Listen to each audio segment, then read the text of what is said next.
3 నల్ల చట్టాలు, విద్యుత్ సవరణ బిల్లు 2020కి వ్యతిరేకంగా జరుగుతున్నటువంటి రైతుల పోరాటం 6 మాసాలు గడిచి 7వ మాసంలోకి ప్రవేశించింది. ఏమాత్రం తరగనటువంటి పట్టుదలతోటి రైతాంగం ఈ పోరాటాన్ని కొనసాగిస్తూ ఉంది. రైతాంగం సాగించే ఈ పోరాటం జయప్రదం కావటం మీద మిగతా పీడిత ప్రజానీకం చేస్తున్నటువంటి పోరాటాలు, వాటి యొక్క అభివృద్ధి అనేది ఆధారపడి ఉంది. ఈరోజు రైతాంగం చేస్తున్నటువంటి పోరాటం మోడీ ప్రభుత్వ విధానాలతోటి తీవ్రమైనటువంటి దాడులకు గురవుతున్నటువంటి అన్ని తరగతుల ప్రజానీకాన్ని, అన్ని వర్గాల ప్రజానీకాన్ని సమీకరించేటటువంటి సాధనంగా రైతాంగ ఉద్యమం మారింది. రైతాంగ ఉద్యమం అన్ని పోరాటాలకి కేంద్రంగా ఈరోజు వ్యవహరిస్తూ ఉంది. కార్మిక వర్గం, వ్యవసాయ కార్మికులు, వృత్తులు కోల్పోతున్నటువంటి ఇతర సాధారణ ప్రజానీకం, మధ్యతరగతులు తదితర అన్ని వర్గాలు తరగతుల ప్రజానీకం రైతాంగ ఉద్యమాన్ని బలపరుస్తున్నారు. రైతాంగ ఉద్యమంతో కలిసి ముందుకు సాగుతూ తమ కోరికలను సాధించుకోవటానికి ప్రభుత్వం తమ మీద చేస్తున్నటువంటి దాడుల్ని వెనక్కు కొట్టడానికి ప్రయత్నం చేస్తూ ఉన్నారు. ఈరోజు రైతాంగ ఉద్యమం ఇంతకాలం సాగించడాన్ని గురించి విమర్శించేటటువంటి వాళ్ళు కొందరున్నారు. ముఖ్యంగా సంఘ పరివారు ఆ రకమైనటువంటి విమర్శల్ని తీవ్రంగా ముందుకు తీసుకొస్తా ఉంది. ప్రభుత్వం యొక్క అభివృద్ధి విధానాల్ని వెనక్కి కొట్టడం కోసమే పథకం ప్రకారం ఈ ఉద్యమాలను కొనసాగిస్తున్నారని, దీనికి ఇతర దేశాల నుంచి డబ్బులు వస్తున్నాయని చెప్పి రకరకాలైనటువంటి తప్పుడు ప్రచారాలు ఎప్పటికి కూడా కొనసాగిస్తూనే ఉన్నారు. కానీ వాస్తవం ఈ ఉద్యమం దేశం యొక్క వ్యవసాయ రంగాన్ని రైతాంగం చేతుల్లో ఉంచడానికి, ఆహార సేకరణని ప్రభుత్వం కొనసాగించే విధంగా చేయటానికి, వ్యవసాయోత్పత్తులకి ప్రభుత్వం గిట్టుబాటు ధరలు నిర్ణయించే విధంగా చేయటం, ఆహార పంపిణీ విధానాన్ని కొనసాగించే విధానంలో చేయటంలో ఇది కీలకమైనటువంటి పాత్ర నిర్వహిస్తూ ఉంది. ఈరోజు ప్రభుత్వం తీసుకొచ్చినటువంటి చట్టాలు కానీ అమలైతే వ్యవసాయ రంగం అనేది రైతుల చేతుల్లో ఉండదు, కార్పొరేట్ల చేతుల్లోకి పోతుంది. కోటీశ్వర్లు, శతకోటీశ్వర్లు, బడా కాంట్రాక్టర్లు అంతా కూడా వ్యవసాయ రంగంలోకి ప్రవేశించి రైతాంగాన్ని ఆ రంగం నుంచి బయటకు పంపిస్తారు.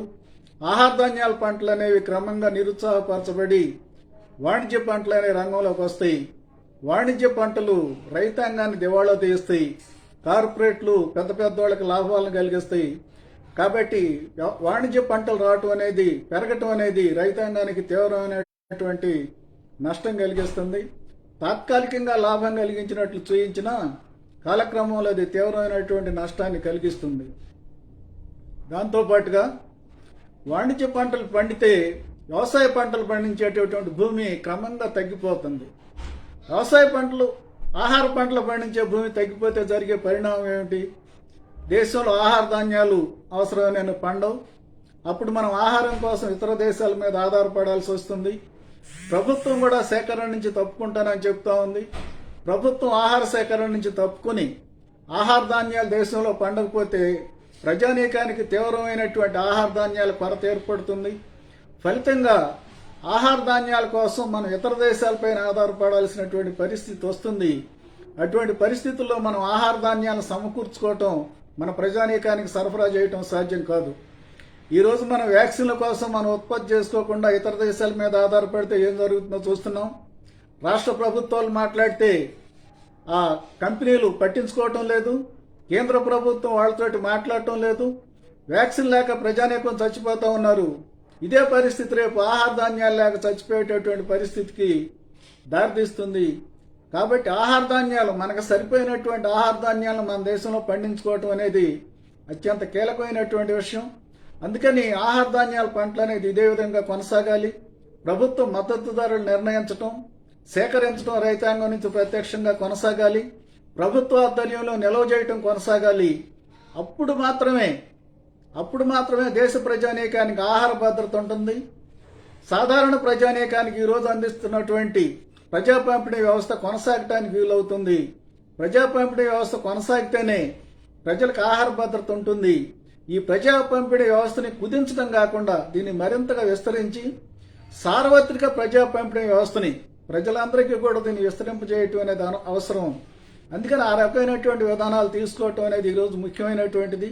ఇది రైతాంగం ఆందోళనలో ఈరోజు కీలకమైనటువంటి అంశంగా ఈ ఉన్నాయి. కాబట్టి ఇవన్నీ కూడా కేవలం రైతాంగం వాళ్ళ యొక్క భూముల్ని పంటల్ని కాపాడుకోవటానికి కాకుండా, మద్దతు ధరలు మాత్రమే కాపాడుకోవటానికి మాత్రమే కాకుండా, దేశ ప్రజానీకానికి ఆహార భద్రత కల్పించడానికి, ప్రజా పంపిణీ వ్యవస్థను కొనసాగించడంలో కూడా ఇవి ముఖ్యమైనటువంటి పాత్ర నిర్వహిస్తూ ఉన్నాయి. అందుకని ఈ అంశాలను కూడా మనం పరిగణనలో తీసుకుని రైతాంగం సాగిస్తున్నటువంటి ఉద్యమం యొక్క విస్తృతిని మనం గమనంలో ఉంచుకోవాలి. అలానే కేంద్ర ప్రభుత్వం ప్రతిపాదించినటువంటి విద్యుత్ సవరణ బిల్లు 2020 అత్యంత ప్రమాదకరమైనటువంటిది. మొత్తం విద్యుత్ రంగాన్ని అంతా కూడా ప్రైవేట్ వాళ్ళ చేతుల్లో పెట్టడానికి దారితీస్తుంది. తత్ఫలితంగా విద్యుత్ ఉత్పత్తి మీద, పంపిణీ మీద మొత్తం అధికారం అంతా కూడా ప్రైవేట్ సంస్థల చేతుల్లోకి వెళ్తుంది. ప్రైవేట్ సంస్థలు ఎంత రేట్ అయినా వసూలు చేసుకోవటానికి, వాళ్ళు ఇష్టం వచ్చినట్లుగా వ్యవహరించడానికి అవకాశం కల్పిస్తాయి. ఫలితంగా ఈరోజు మొత్తం విద్యుత్ కూడా సాధారణ ప్రజానీకానికి అందనటువంటి పరిస్థితి ఏర్పడుతుంది. ప్రైవేట్ వాళ్ళ చేతుల్లోకి ఉత్పత్తి వెళ్తే ఏం జరుగుతుంది అనేది ఈరోజు మందుల ఉత్పత్తి, ముఖ్యంగా కోవిడ్ మందులు సరఫరా మనకు తెలియజేస్తా ఉంది. మార్కెట్లో ఉండాల్సిన రేటు కన్నా 10 రెట్లు 15 రెట్లు అదనపు ధరకి ఈరోజు అమ్ముతా ఉన్నారు. రేపు అదేవిధంగా ప్రజలకు అత్యవసరమైనటువంటి విద్యుత్తును కూడా అధిక ధరలకు అమ్మటానికి కావాల్సినటువంటి మొత్తం యంత్రాంగం అంతా కూడా ప్రైవేట్ వాళ్ళ చేతుల్లోకి వెళ్తుంది. ప్రైవేట్ వాళ్ళ చేతుల్లోకి వెళ్ళిన తర్వాత క్లిష్టమైన పరిస్థితులు, ఇబ్బందికరమైనటువంటి పరిస్థితులు ప్రజలకి ఎదురైనప్పుడు ప్రజలకు అత్యవసరంగా విద్యుత్ సరఫరా కాకుండా దాన్ని ఆధారం చేసుకుని విపరీతమైనటువంటి లాభాలు సంపాదించడం కోసం వాళ్ళు ప్రయత్నం చేస్తారు. ఈరోజు అటు ప్రైవేట్ కంపెనీలు ఆ రకంగా ప్రయత్నం చేస్తున్నాయి. అందుకని ఇవి రైతాంగం పోరాటం చేస్తున్నటువంటి చట్టాలు, విద్యుత్ సవరణ బిల్లు అత్యంత ప్రమాదకరమైనటువంటి వీటిని తిప్పికొట్టాలి. ఈరోజు రైతాంగం చేస్తున్నటువంటి పోరాటానికి మిగతా వర్గాలు కూడా మద్దతు ఇస్తున్నాయి, పీడిత వర్గాలు. దానిలో కూడా చాలా అంశాలు మిగిలి ఉన్నాయి. ఈరోజు కార్మిక వర్గం మద్దతు ఇస్తూ ఉంది. కార్మిక వర్గానికి సంబంధించి ప్రభుత్వం చాలా దారుణంగా వ్యవహరిస్తూ ఉంది. కార్మిక వర్గం అనేక సంవత్సరాల పాటు పోరాడి చట్టపరంగా సాధించుకున్నటువంటి హక్కులన్నింటినీ కూడా ప్రభుత్వం రద్దు చేస్తూ ఉంది. మొత్తం వాళ్ళ హక్కులన్నింటినీ కుదించి 4 లేబర్ కోడ్లుగా మార్చింది. ఈ లేబర్ కోడ్లో కార్మికులకి ఏమీ హక్కులు లేవు. హక్కులన్నీ కూడా యజమానుల చేతుల్లో పెట్టింది. ఎన్ని గంటలైనా పని చేయించుకోవచ్చు, ఎంతైనా వేతనం చెల్లించవచ్చు, ఏ రోజైనా కార్మికులను తొలగించవచ్చు. వాళ్ళకి పెన్షన్ కానీ, పిఎఫ్ కానీ, ఇతరత్ర గ్యారంటీలు ఏమీ లేవు. కనీస వేతన గ్యారంటీ లేదు. ఏమీ లేకుండా ప్రభుత్వం తన ఇష్టం వచ్చినట్లుగా కార్మిక వర్గాన్ని దోపిడీ చేయడానికి కావాల్సినటువంటి హక్కులన్నింటినీ కూడా యజమానుల చేతుల్లో పెడుతూ ప్రభుత్వం ఈ బిల్లులు రూపొందించింది. వీటి లేబర్ కోడ్స్ అంటాం కన్నా యజమానుల కోడ్స్ అంటే న్యాయంగా ఉంటుంది. అవి యజమానుల కోసం రూపొందించిన కోడ్లు మినహా కార్మికుల కోసం రూపొందించిన కోడ్లు కాదు. అందుకని కార్మిక వర్గం దీన్ని గమనించి మొత్తం దేశంలో ఉన్నటువంటి కార్మిక వర్గం అంతా కూడా దీన్ని ప్రతిఘటించడానికి ముందుకు వస్తూ ఉంది. రైతాంగంతో కలిసి ఆందోళనలో పాల్గొంటుంది. అలానే ప్రభుత్వం ఈరోజు దేశంలో ఉన్నటువంటి ప్రభుత్వ రంగ సంస్థలు మొత్తాన్ని ప్రైవేటీకరిస్తామని చెప్తా ఉంది. అవి ప్రభుత్వ రంగంలో ఉన్నటువంటి విద్యుత్ ఉత్పత్తి సంస్థలు కానివ్వండి, బొగ్గు ఉత్పత్తి చేసే సంస్థలు, గనులు, అలానే ఉక్కు ఉత్పత్తి చేసే సంస్థలు, ఇంకా మందులు, రకరకాలైనటువంటి ఉత్పత్తులు చేసే సంస్థలతో పాటు సేవలు అందించే సంస్థలు, విమానాలు, నౌకాశ్రయాలు, విమానాశ్రయాలు, ఇటువంటి వాటి మొత్తాన్ని ద్రవ్య రంగం, చివరికి బ్యాంకులు, ఎల్ఐసితో సహా మొత్తం ఈ రంగాలన్నింటినీ కూడా ప్రైవేట్ వాళ్ళ చేతుల్లో పెడతానని చెప్తా ఉంది. ప్రభుత్వ రంగం చేతుల్లో ఏం ఉంచం, ప్రభుత్వం వ్యాపారం చేయడానికి కాదని చెప్తా ఉంది. మొత్తాన్ని ప్రైవేట్ వాళ్ళ చేతుల్లో పెడితే జరిగేది ఏమిటి? ప్రజల జీవితాలన్నీ కూడా ప్రైవేట్ వాళ్ళ చేతుల్లోకి పోతాయి. ప్రైవేట్ వాళ్ళు మొత్తం ప్రభుత్వ రంగాన్ని అంతా కూడా కాజేసి ప్రజానీకాన్ని నిలువున ముంచేస్తారు. మన దేశం యొక్క ఆర్థిక స్వావలంబన దెబ్బతీస్తారు. వాళ్ళకి లాభాలు కలిగే విధంగా, వాళ్ళ యొక్క ఖజానాలు నిండే విధంగా మొత్తం ఈ రంగాన్ని అంతా కూడా వినియోగించుకుంటారు. బ్యాంకులు, ఎల్ఐసి లాంటి సంస్థల్లో ఉన్నటువంటి లక్షల కోట్ల రూపాయల ప్రజాధనాన్ని వాళ్ళు ఇష్టం వచ్చినట్టుగా స్వాహా చేసి మొత్తం ప్రజల్ని దివాళా తీస్తారు. ప్రజలకు వాళ్ళు కష్టపడి సంపాదించుకున్నటువంటి డబ్బులకు కూడా గ్యారంటీ లేనటువంటి పరిస్థితి ఏర్పడుతుంది. అందుకని ఈ ప్రైవేటీకరణకు వ్యతిరేకంగా ఈరోజు పెద్ద ఎత్తున పోరాటం చేస్తూ ఉన్నారు. దీంతో పాటు ఇప్పుడు తక్షణ ప్రమాదంగా వచ్చినటువంటి కోవిడ్, ఈ కోవిడ్ ప్రమాదాన్ని ఎదుర్కోవటంలో ప్రభుత్వం చూపించినటువంటి అలక్ష్యం అనేది క్షమించరానిది. ప్రభుత్వం చూపించినటువంటి అలక్ష్యం వల్లనే లక్షలాది మంది రోజుకి ఈ మహమ్మారి బారిన పడతా ఉన్నారు. రోజు 4,000 మంది పైగా చనిపోతా ఉన్నారు. ఇవి అనధికారికమైనటువంటి లెక్కలు. అధికారికంగా చూస్తే దీనికి 10 రెట్లు అదనంగా చచ్చిపోతున్నారని చెప్తా ఉన్నారు. నిన్న మీడియా అంతా కూడా గుజరాత్లో జరిగినటువంటి మరణాల లెక్కలను బయటకు తీసింది. ప్రభుత్వం 4,800 మంది ఈ కాలంలో చనిపోయారని చెప్తే 62,000 మంది చనిపోయారని చెప్పి మీడియా ఆధారాలతో సహా బయటికి తీసింది. అంటే 10 రెట్లు పైగా ఎక్కువ మరణాలు సంభవించిన కోవిడ్ ద్వారా. ఆ విధంగా ప్రభుత్వం వీటిని తగ్గించి చెప్తా ఉంది. 2020 సెప్టెంబర్ నుంచే 2వ దశ వచ్చే ప్రమాదం ఉందని చెప్తున్నా గానీ ప్రభుత్వం ఏమాత్రం ముందుకు రాలేదు. పైగా కోవిడ్ ని జయించేశామని చెప్పి తప్పుడు ప్రచారం చేశారు. శాస్త్రీయంగా ఎటువంటి ప్రచారం చేయకుండా ఆవు మూత్రం వాడండి, ఆవు పేడ వాడండి, ఇతరత్ర అశాస్త్రీయమైనటువంటి ప్రచారం చేయటం ద్వారా ప్రజానీకాన్ని ఈ తగినటువంటి జాగ్రత్తలు తీసుకోకుండా తగినటువంటి చైతన్యం లేకుండా చేశారు. అలానే కోవిడ్ ఉత్పత్తి విస్తృతంగా జరగడానికి విస్తృతంగా ఆర్డర్లు ఇచ్చి ప్రణాళికాబద్ధంగా ఉత్పత్తి చేయించడానికి కూడా ప్రభుత్వం పూనుకోలేదు.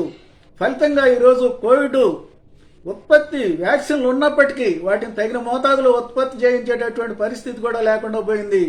చివరికి ప్రభుత్వ రంగంలో ఉన్నటువంటి వ్యాక్సిన్ ఉత్పత్తి సంస్థలకు ఇప్పటికి కూడా అవకాశం ఇవ్వకుండా ప్రైవేట్ సంస్థలుగా ఉన్నటువంటి సీరం ఇన్స్టిట్యూట్ కి, భారత్ బయోటెక్ కి మాత్రమే అవకాశం ఇచ్చింది.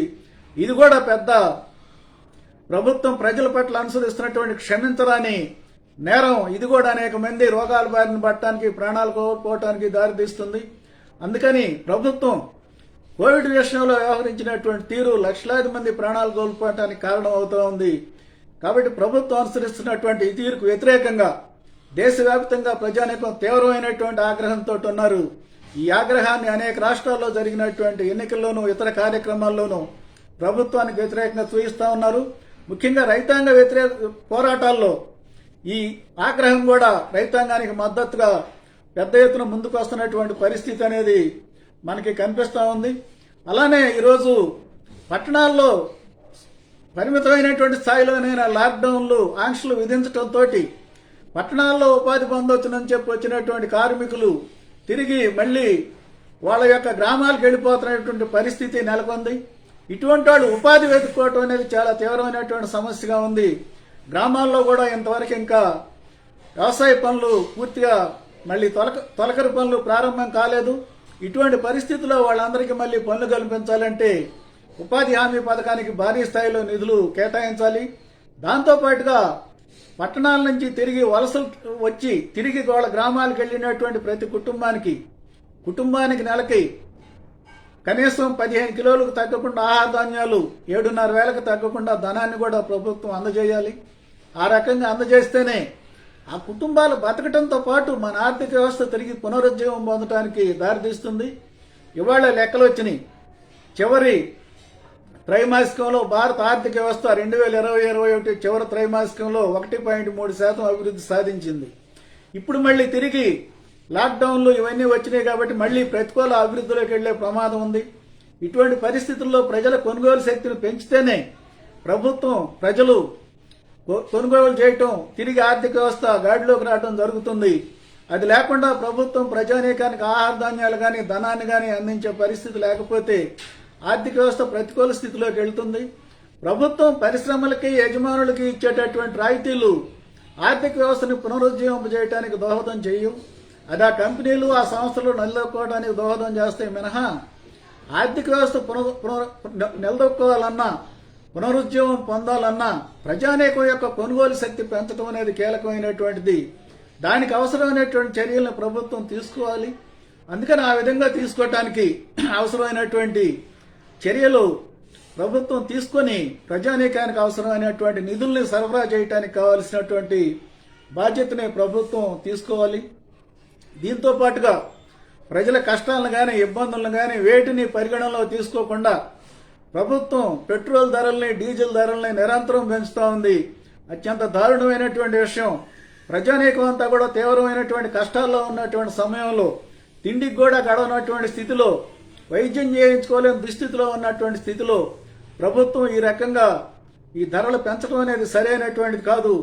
అందుకని వీటన్నిటిని కూడా ప్రభుత్వం ఉపసంహరించుకోవాలి. ఆయిల్ ధర, ఈ పెట్రోల్ డీజిల్ ధరల్ని తగ్గించడం అనేది ప్రభుత్వం చేయాలి. మిగతా దేశాలు ఎక్కడ ప్రపంచంలో ఈ స్థాయిలో ధరలు లేవు. కాబట్టి ఎక్కడా లేనటువంటి ధరలు ఎందుకని భారత ప్రజానీకం మీద రుద్దుతోంది ప్రభుత్వం. కాబట్టి ఈ ధరలను తగ్గించుకోవడానికి ప్రభుత్వం వెంటనే చర్యలు తీసుకోవాలి. దీంతో పాటుగా మిగతా అంశాలు మొత్తం ప్రజానీకం ఎదుర్కొంటున్నటువంటి ఇతర సమస్యలన్నింటిలోనూ ప్రజానీకాన్ని ఐక్యం చేసేటటువంటి ఒక ముఖ్యమైనటువంటి సంఘటనగా ఈరోజు రైతాంగ ఉద్యమం ముందుకొచ్చింది. రైతాంగ ఉద్యమం ముందుకొచ్చిన తర్వాత ఈ ఉద్యమం జరుగుతున్నటువంటి క్రమంలో దేశంలో అనేక మార్పులు జరుగుతూ ఉన్నాయి. ప్రభుత్వం అడ్డగోలుగా ప్రైవేటీకరణ చేయాలనే కార్యక్రమాలని కొంతవరకు బ్రేక్ వేసుకోక తప్పనటువంటి పరిస్థితి ఏర్పడింది. అలానే మతాల వారీగా విభజన పెట్టి ప్రజానీకం మధ్య చీలికలు పెట్టి ప్రజల్ని ఘర్షణలో ముంచాలనేటటువంటి ధోరణికి కొంతమేరకు అడ్డుకట్టబడింది. అలానే కులాలు మతాలతో నిమిత్తం లేకుండా ప్రజానీకం ఐక్యంగా పోరాటాల్లోకి రావటం అనే ధోరణి పెరిగింది. ఈ రకమైనటువంటి సానుకూలమైనటువంటి అంశాలు అనేవి ముందుకు వస్తా ఉన్నాయి. రైతాంగ పోరాట ఫలితంగా వీటన్నిటిని ఐక్యం చేసేటటువంటి కేంద్రంగా ఈరోజు రైతాంగం ముందుకు వచ్చింది. కాబట్టి ఈరోజు జరుగుతున్నటువంటి బ్లాక్ డే జయప్రదం అవటం అనేది మొత్తం ప్రజా ఉద్యమాలు ముందుకు పోవటంలో రైతాంగ ఉద్యమమే కాదు మిగతా అన్ని రకాలైనటువంటి ప్రజా ఉద్యమాలు ముందుకు పోవటంలో కీలకమైనటువంటి పాత్ర నిర్వహిస్తుంది. అందుకని ఈ విధంగా జరుగుతున్నటువంటి ఉద్యమాన్ని మొత్తం ప్రజానీకం అంతా బలపరచాలి. ఇక ముందు జరుగుతున్నటువంటి ఉద్యమాలను కూడా ప్రజానీకం జరిపే ఉద్యమాలను కూడా ప్రజానీకం అంతా బలపరిచి రైతాంగం విజయం సాధించే వరకు ఈ పోరాటం ముందుకు సాగే విధంగా చేయాలి. రైతాంగం విజయం సాధించడం పైనే మిగతా ప్రజానీకం, కార్మికులు గాని ఇతర ప్రజానీకం గాని వాళ్ళ కోరికల సాధనలో విజయం సాధించుకోవటం అనేది ఆధారపడి ఉంటుంది. అందుకని ఈ అంశాలను గమనంలో పెట్టుకొని రైతాంగం విజయం సాధించే వరకు ఈ పోరాటానికి అన్ని విధాలైనటువంటి సహాయ సహకారాలని మిగతా అన్ని వర్గాల ప్రజానీకం అందజేయాలి.